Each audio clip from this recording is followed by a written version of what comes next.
Hi readers! Today I'm going to be doing the Quick to Judge book challenge. Basically, this is where you read the first paragraph of a bunch of books to help you decide what to read next.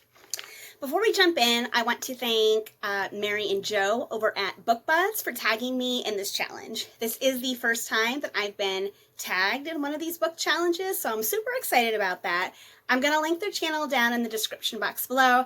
If you haven't checked out their channel yet, they're super cute and I love their little book reenactments. So if you get a chance, go on over, check their channel out. So for this challenge, I am one of those multiple book readers, so I'm always reading multiple books at the same time, and I usually plan what I read ahead of time.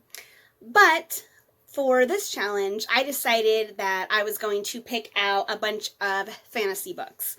Right now, the fantasy book that I am reading is Terry Goodkind's Children of Dahara. And I'm about 75% of the way through, and I actually don't have another fantasy book picked out to read after this one. So I thought that that would be a good genre to do for this challenge. So I have picked out 6 fantasy books. It would help if you could see what they were. So out of these 6 books that I've picked out, I would say that the 2 that I'm most interested in reading first are probably The Song of Achilles and readyplayerone. So already I would say these 2 are at the top of my probably gonna read next. So I am curious to see if that will change. So let me jump in with, let's start with The Sword of Shannara by Terry Brooks. So let's see, I'm just going to open this up and read the first paragraph in this book. All right, here we go. The sun was already sinking into the deep green of the hills to the west of the valley, the red and gray pink of its shadows touching the corners of the land, when Flick Omsford began his descent. The trail stretched out unevenly down the northern slope, winding through the huge boulders which studded the rugged terrain in massive clumps, disappearing into the thick forests of the lowlands to reappear in brief glimpses in small clearings and thinning spaces of woodland.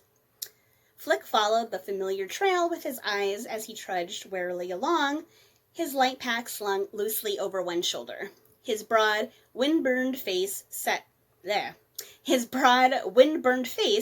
bore a set, placid look, and only the wide gray eyes revealed the restless energy that burned beneath the calm exterior.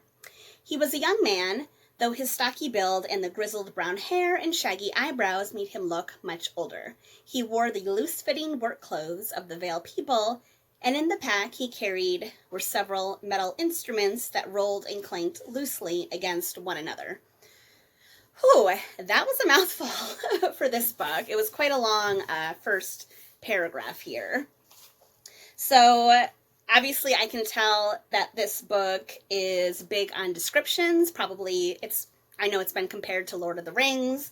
We have Flick Omsford. I don't know if he's the main guy or Shay Omsford. I don't know. I don't really know much about the characters, but let's see.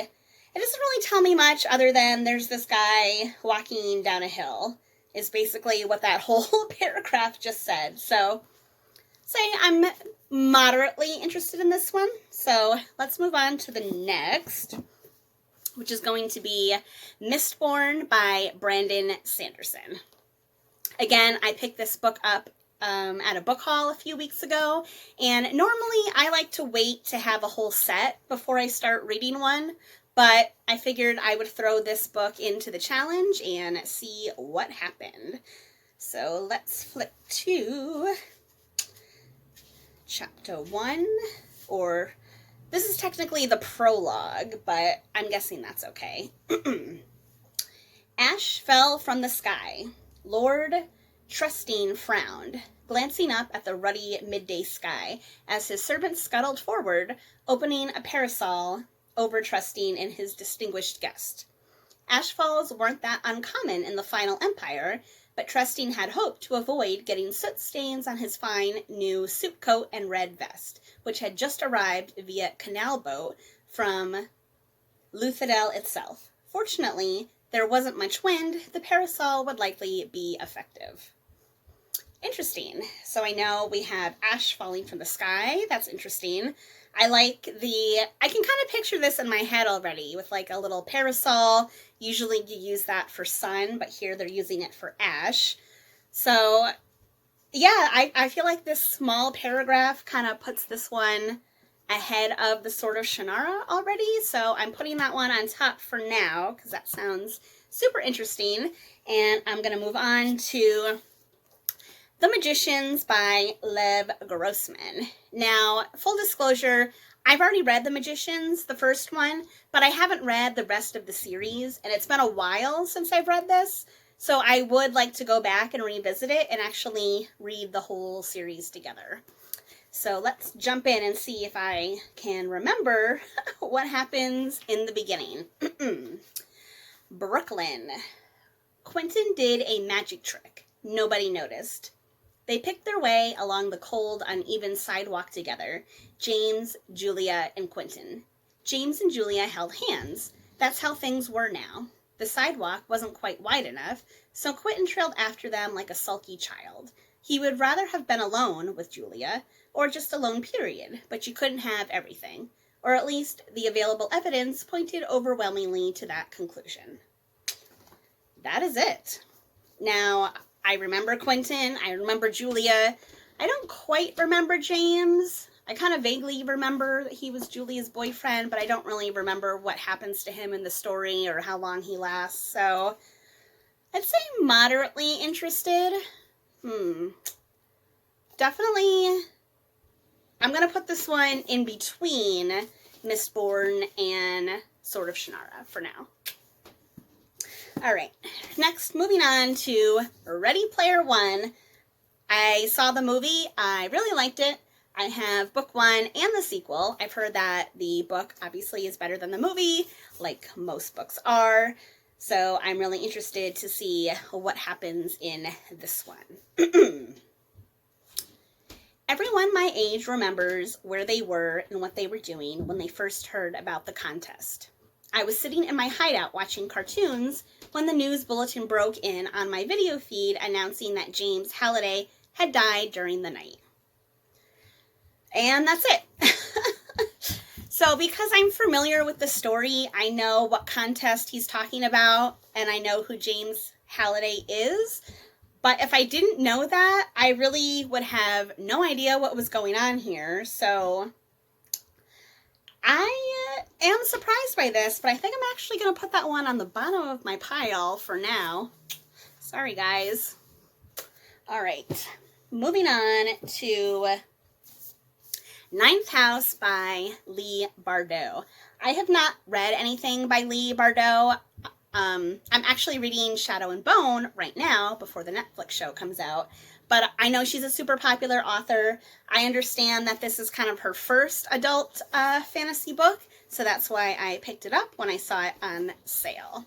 So let's see what we got going on here. Prologue, early spring. By the time Alex managed to get the blood out of her good wool coat, it was too warm to wear it. Interesting. Spring had come on grudgingly. Pale blue mornings failed to deepen, turning instead to moist, sullen afternoons, and stubborn frost lined the road in high, dirty meringues. But sometime around mid-March, the slices of lawn between the stone paths of Old Campus began to sweat themselves free of snow, emerging wet, black, and tufty with matted grass, and Alex found herself notched into the window seat in the rooms hidden on the top floor of 268 York, reading Suggested Requirements for Lathe Candidates. Wow.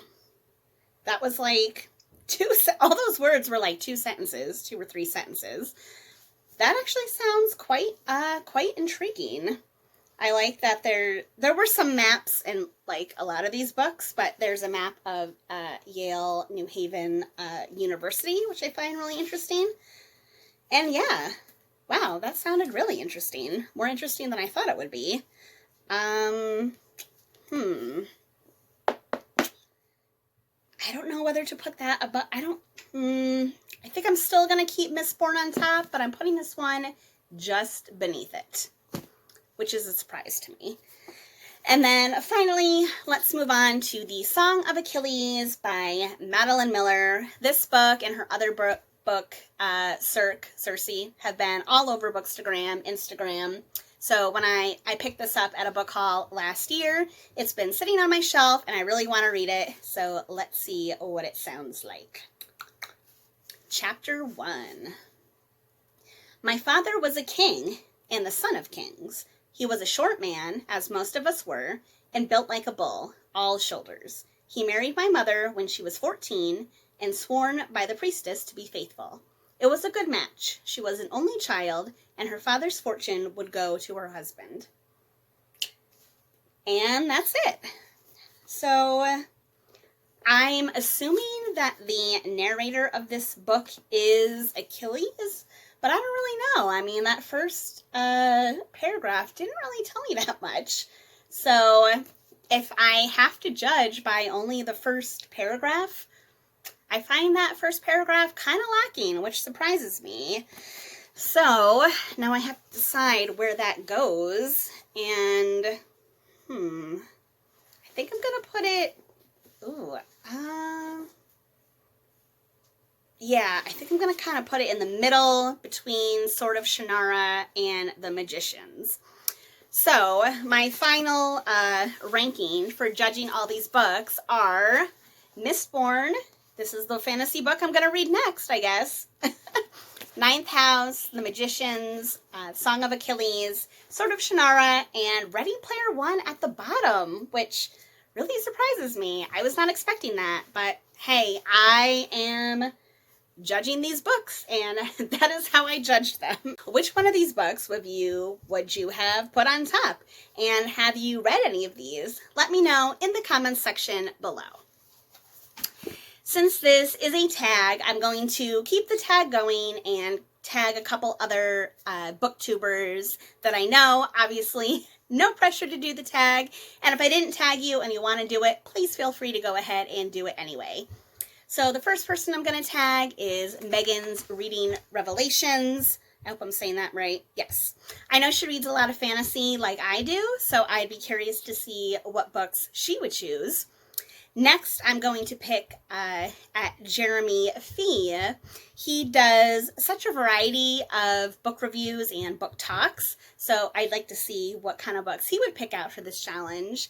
And then last but not least, I am going to tag David's book reviews. Again, I feel like he and I have a very similar reading style where we like to plan all our books out in the future, so I'd like to see how he would tackle this challenge.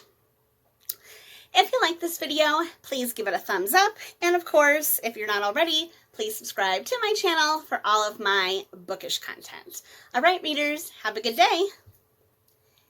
End credit scene. All the ferrets are sleeping this afternoon. That's why they weren't in the video. But I was able to find Jack and pick him up for a little bit. So everyone say hello to the sleeping baby ferret. He looks such like an angel when he's asleep.